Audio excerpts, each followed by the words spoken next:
দুপুরেই কালো মেঘে ঢাকলো আকাশ, সঙ্গে বৃষ্টি। তবে শুধু আজ নয়, আগামীকালও কলকাতা সহ দক্ষিণবঙ্গে বজ্রবিদ্যুৎ সহ বৃষ্টির পূর্বাভাস রয়েছে। সঙ্গে 40 থেকে 60 কিলোমিটার বেগে ঝড়ের পূর্বাভাস। মাঝারি থেকে ভারী বৃষ্টির সম্ভাবনাও রয়েছে। 11 থেকে 13ই মে বৃষ্টি হবে, তবে কমবে বৃষ্টির পূর্বাভাস। বৃষ্টির পরিমাণ কমবে এবং উত্তরবঙ্গেও একই সঙ্গে বৃষ্টির পূর্বাভাসের কথা জানিয়েছে আলিপুর আবহাওয়া দপ্তর।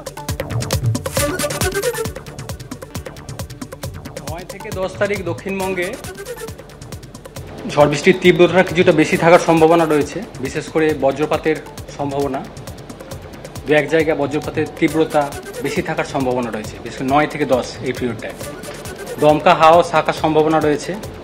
কোথাও কোথাও 40 থেকে 50 বা 60 কিলোমিটারও প্রতি ঘন্টায় থাকার সম্ভাবনা দু এক জায়গায়। বৃষ্টিপাত মেনলি মাঝারি ধরনেরই থাকার সম্ভাবনা। লোকালাইজ দু এক জায়গায় ভারী বৃষ্টির সম্ভাবনা থাকছে, মানে লোকালাইজ ধরনের এই 9 থেকে 10 এই পিরিয়ডটার ভেতরেই। মেন কনসার্নটা হচ্ছে থান্ডারস্টর্ম অ্যাক্টিভিটি, দমকা হাওয়া, সেই সাথে বজ্রপাতের তীব্রতা বেশি থাকার সম্ভাবনা। তারপরেও 11 থেকে 13 তারিখ বৃষ্টিপাতের সম্ভাবনা থাকবে, তবে তীব্রতা, যেটা বজ্রবিদ্যুতের তীব্রতা বা দমকা হাওয়ার তীব্রতা, সেটা ধীরে ধীরে কমবে। কলকাতা পার্শ্ববর্তী অঞ্চলে বৃষ্টিপাতের সম্ভাবনা থাকছে আগামী 4-5 দিন। অন্যান্য জেলাগুলোর মতো কলকাতার ক্ষেত্রেও তীব্রতার কিছুটা বেশি থাকার সম্ভাবনা রয়েছে 9 থেকে 10 এই পিরিয়ডটার ভিতরেই।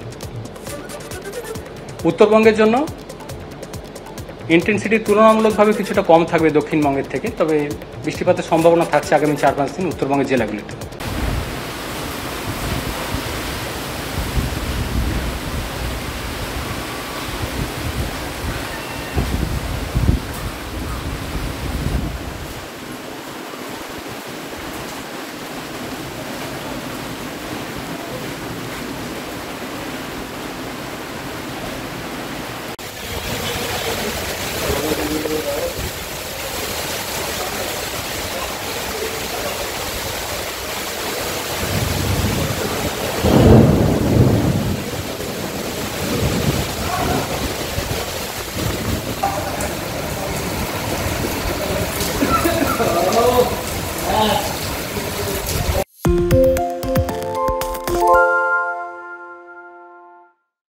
সত্য অন্তহীন, সত্যের খোঁজও তাই, সত্য সন্ধানে তাই আমরা অক্লান্ত, অকুতভয়। এবিপি আনন্দ নতুন ভাবনার প্রতীক, যা মনে মুক্ত, তথ্যে যুক্ত এবং যাবতীয় সীমানার বাঁধন থেকে মুক্ত।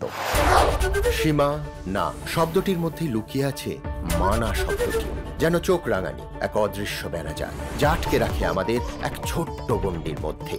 একমাত্র সঠিক খবরই গড়ে তুলবে এক মুক্ত সমাজ।